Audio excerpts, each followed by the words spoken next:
ആ സാലിയെ ഈ പഞ്ചർ കണ്ടുപിടിച്ചിട്ട് ഇപ്പോഴും ആ പഴയ ടെക്നിക്ക് തന്നെയാണല്ലേ? ഇങ്ങനെ തന്നെയാണല്ലേ? അങ്ങനെ തന്നെയാണ്. വേറെ വല്ല ഐഡിയ ഉണ്ടോ? വേറെ എവിടെ ഐഡിയ കണ്ടുപോണാ? അതല്ലേ എല്ലാ ജോലിയിലും പുരോഗതി വന്നു. അപ്പൊ ഇതിലെങ്ങാനും വരെ മാറ്റം ഉണ്ടോ എന്ന് അറിയാൻ വേണ്ടിട്ട്. പിന്നെ ഇത് പഞ്ചറും കാണല്ലേ? പഞ്ചർ ഇല്ല ഇതിന്? ആ ഉണ്ടാവേ, നോക്കട്ടെ. ആ ബഷീറേ എടുത്തോന്നേ, ഞാനിങ്ങോട്ട് കടിയിൽ പോകാണേ. എന്തൊക്കെ വർത്താനം? ആടാ സുഖാണേ. തീരെ കാണാൻ കിട്ടില്ലല്ലോ. വല്ല ഇറങ്ങലില്ല. ആ ജുനേസ് എന്താ വാ, പഞ്ചർ കണ്ടു. ആ ശരി, ഇന്ന് നോക്കെ കാണട്ടോ. ആ ഓക്കേടാ. കണ്ടോ? ഇതാ അങ്ങോട്ട് നോക്കേ. 2 എണ്ണ ഓരോടത്ത് ഇങ്ങോട്ട് നോക്കേ. ഇതാ 2 എണ്ണം. അല്ല ഇതിനിപ്പോ എത്രയാവും?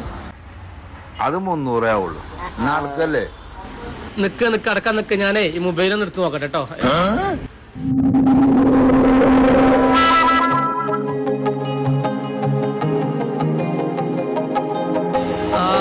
ഇതാണ് എന്റെ പരിപാടി അല്ലേ? ഇങ്ങോട്ട് നോക്ക്. ഇജ്ജ് എന്ത് വിചാരിച്ചു ഞാൻ പൊട്ടനാന്നോ? ഇജ്ജ് ചെയ്തൊക്കെ മൊബൈലുണ്ടേ. പറ്റി ആരോടും പറയരുത്. നിക്ക് നിങ്ങൾ എന്ത് പണിയാ കാണിച്ചത്? ഈ ബ്ലോഗർമാരായിട്ടൊക്കെ എന്നെ കളിക്കുമ്പോൾ ശ്രദ്ധിക്കണ്ടേ? ഓല് എവിടെയൊക്കെ ക്യാമറ വെച്ചിക്കണേന്ന് ഓലിക്കുന്നത് ബ്ലോഗർമാരുടെ കളിക്കുന്നത് പറ്റുന്നില്ല.